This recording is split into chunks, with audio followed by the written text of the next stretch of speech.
तो देखो question number पहले में क्या दे रखा है, भूमि के एक बिंदु से जो मीनार का मतलब होता है खंभा या स्तंभ, मीनार के पाद बिंदु से, पाद का मतलब होता है निचला हिस्सा, ठीक है ना, या पैर आप समझ सकते हैं जिस पर वो टिका है, से 30 मीटर की दूरी पर है। मीनार के शिखर का उन्नयन कोण 30 अंश है। मीनार की ऊंचाई ज्ञात कीजिए। तो मान लीजिए कि ये आपका मीनार है ए बी, ए बी को मान लीजिए मीनार है, और ये मीनार ए बी क्या हो गया, मीनार का पाद बिंदु हो गया। अब यहां से यहां मान लीजिए कोई पॉइंट सी है जो पाद बिंदु से कितनी दूरी पर है, 30 मीटर की दूरी पे है, तो ये हो गया आपका 30 मीटर। अच्छा, उन्नयन कोण कितना है, उन्नयन कोण आपका है मतलब मीनार के शिखर से और 30 मीटर की दूरी पर स्थित बिंदु यानी सी का जो उन्नयन कोण है कितना है, ये 30 अंश है। तो मीनार की ऊंचाई यानी ए बी का हाइट एच बराबर हमें निकालना है। तो यहाँ आप लिखिए, बड़ा ही सरल भाषा में हम आपको बता रहे हैं, जिंदगी भर आपको याद रहेगा। फर्स्ट ऑफ ऑल आप लिख लीजिए, माना मीनार ए बी की ऊंचाई बराबर एच मीटर, है ना। अच्छा, अब दूसरी चीज क्या है, आप देख सकते हैं यहाँ आधार का मान दिया है, ये 90 डिग्री का कोण बन गया, तो ये समकोण त्रिभुज है। तो 90 अंश के सामने की जो भुजा होती है इसको हम क्या बोलते हैं, कर्ण, ये आपका कर्ण है। और ये जो सीधा खड़ा होता है इसको हम क्या बोलते हैं, लंब, इसको इंग्लिश में परपेंडिकुलर बोलते हैं। और ये क्या है हमारा, इसको हम बोलते हैं आधार। अब आप देख सकते हैं जिसको हम इंग्लिश में बेस कहते हैं और हाइपोटेनस को कर्ण कहते हैं। अब देखो, आधार का मान दिया है 30 मीटर, ऊंचाई यानी लंब का मान हमें निकालना है, तो थोड़ा सा आपको सोचना होगा। सोचना ये होगा कि लंब और आधार का रेशियो कहाँ आता है। तो इसके लिए भी छोटा सा ट्रिक आप याद रखिए, लाल बटे कत्ता, है ना। यल बाई के मतलब हो गया साइन थीटा, लंब बटे कर्ण। ए बाई के मतलब हो गया कॉस थीटा, आधार बटे कर्ण। और यल बाई ये मतलब हो गया tan थीटा, लंब बटे आधार। इसी को जब आप उलट देंगे, आधार बटे लंब कहेंगे तो हो जाएगा कॉट थीटा, ठीक है ना, जो tan का उल्टा होता है। और इसी को जब आप उलट देंगे तो जाएगा कर्ण बटे आधार, जिसको हम बोलते हैं सेक थीटा, जो कॉस का उल्टा होता है। इसी को उल्ट देंगे, कर्ण बटे लंब लिख देंगे तो हो जाएगा कोसेक थीटा, जो हमारा साइन का व्युत्क्रम होता है। तो लंब आधार का रेशियो है, तो हम tan या cot दोनों में से किसी एक का यूज कर सकते हैं। तो हम यहाँ tan को ले रहे हैं, चूंकि tan का आप cot का लेने के लिए tan का उल्टा करना पड़ेगा, ठीक है ना, रिसिप्रोकल निकालना पड़ेगा। tan लेंगे तो सीधा रहेगा, तो हम tan का यूज करते हैं। सो tan थीटा बराबर हो जाएगा लंब बटे आधार, या tan थीटा की जगह पर हो जाएगा 30 अंश, बराबर लंब की जगह पर नहीं पता है, हमने यच मान लिया है तो यच हो गया, और आधार की जगह पे हो जाएगा 30।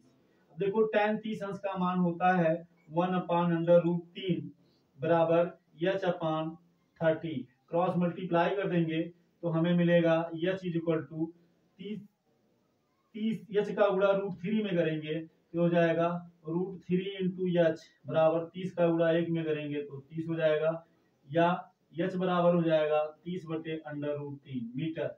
अब देखो नीचे से हम अगर आप यही लिख देते हैं तब भी सही है, लेकिन आप चाहें तो इसका परिमेयीकरण कर सकते हैं, रेशनलाइजेशन। तो इसके लिए ऊपर और नीचे अंश और हर में √3 से मल्टीप्लाई कर दीजिए।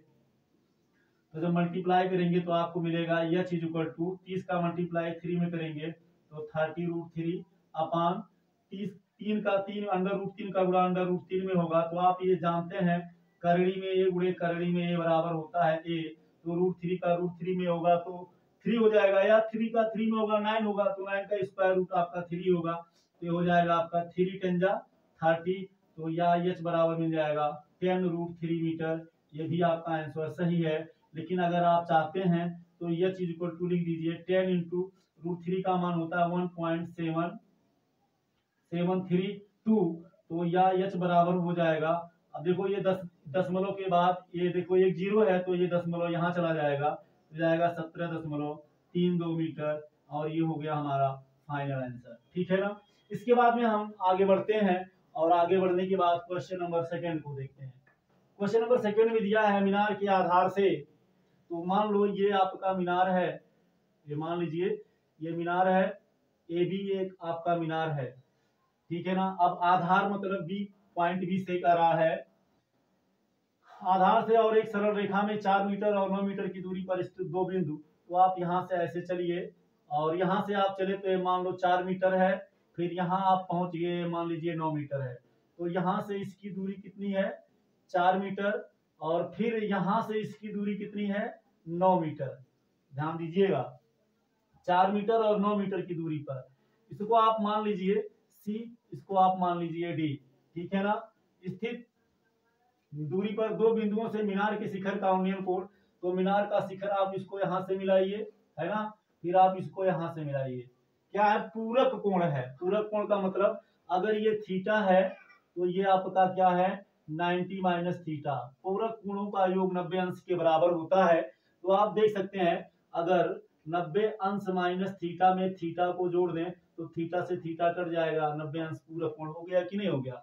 तो पहला अगर थीटा है तो दूसरा का 90 अंश माइनस थीटा है। तो कह रहा सिद्ध कीजिए कि जो मीनार की ऊंचाइया है ये हाइट ये कितना है 6 मीटर है। यानी आपको प्रूव करना है h इक्वल टू 6 मीटर।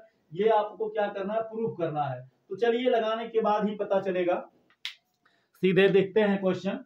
तो देखो क्या है कि देखो अब यहाँ दो ट्रायंगल है। तो पहले हम ले लेते हैं त्रिभुज एबीसी में। ठीक है ना। लिखिए समकोण त्रिभुज, समकोण त्रिभुज एबीसी में, है ना। अच्छा अब देखो अभी हमने आपको बताया था हम देखेंगे रेशियो किसका है और क्या निकालना है। रेशियो है यहाँ आधार और लंब का, है ना। तो हम लंब आधार को ले लेते हैं। तो लंब आधार को ले लेंगे तो लंब आधार में क्या आएगा tan आएगा। तो इसलिए tan थीटा बराबर लंब बटे आधार, या tan थीटा की जगह पे थीटा ही रहेगा, लंब की जगह पे h हो जाएगा और आधार की जगह पे 4 हो जाएगा। ठीक है ना। अब ये हो गया, इसको मान लीजिए समीकरण नंबर 1। अब देखो दूसरा हम लेते हैं इस त्रिभुज में, त्रिभुज समकोण त्रिभुज ए बी डी में। ठीक है ना। ये समकोण त्रिभुज है, यहाँ लिखिए समकोण त्रिभुज, समकोण त्रिभुज ए बी डी में। ठीक है ना। जब समकोण त्रिभुज ए बी डी में हम लेंगे तो क्या आएगा, यहाँ भी लंबा आधार का अनुपात है, यहाँ से यहाँ तक 9 मीटर है। तो इसलिए tan थीटा बराबर लंब बटे आधार, या tan थीटा की जगह पे क्या हो जाएगा 90 अंश माइनस थीटा हो जाएगा। तो हो गया 90 अंश माइनस थीटा बराबर लंब की जगह पे h होगा और आधार की जगह पर क्या हो जाएगा b से d तक की दूरी कितनी है 9 मीटर दे रखा है क्वेश्चन में। तो 9 हो जाएगा, या tan 90 अंश माइनस थीटा बराबर क्या हो जाएगा cot थीटा। ये आप पढ़े ही हैं, h/9। ये हो गया समीकरण नंबर 2।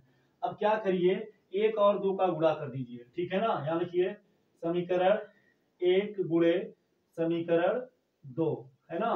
तो अब देखो क्या मल्टीप्लाई करने पर क्या होगा, बाएं पक्ष का मल्टीप्लाई बाएं पक्ष में होगा, दाएं पक्ष का मल्टीप्लाई दाएं पक्ष में। तो लेफ्ट हैंड साइड क्या है tan थीटा इंटू इसमें क्या है cot theta is equal to, अब इसमें क्या है tan थीटा का वैल्यू क्या है h/4 है, इंटू इसमें इसका क्या है h/9 है ना। अब देखो tan theta into cot theta का वैल्यू 1 होता है। अच्छा अगर आप ऐसा नहीं समझ रहे हो तो ऐसा समझ लो, tan थीटा का मान l बाई ए हो जाएगा लंब बटे आधार, और cot थीटा का वैल्यू a बाई l हो जाएगा आधार बटे लंब, बराबर h का मल्टीप्लाई h में, h स्क्वायर गुणा का नियम आप जानते ही हैं, नंबरेटर का नंबरेटर में हो जाएगा, डिनोमिनेटर अंश का गुणा अंश में, हर का गुणा हर में। तो 9 चौक 36। अब देखो a से a जाएगा, l से l जाएगा, क्या बचेगा 1/1 हो जाएगा, 1 बचेगा, 1 का 1 बटे 1 हम लिख सकते हैं, बराबर जाएगा h square upon 36। Cross multiply करोगे तो h स्क्वायर बराबर मिलेगा 36। अब या h स्क्वायर बराबर आप लिख सकते हो ना 6 का स्क्वायर, 6 का वर्ग 36 होगा कि नहीं होगा, स्क्वायर से स्क्वायर कैंसिल हो जाएगा, या घातांकों की तुलना से h बराबर क्या मिल जाएगा 6 मीटर। और हमें यही प्रूव करना था कि मीनार की ऊंचाई 6 मीटर है। तो ये हमारा प्रूफ हो गया, ये हो गया हमारा फाइनल आंसर। तो डियर स्टूडेंट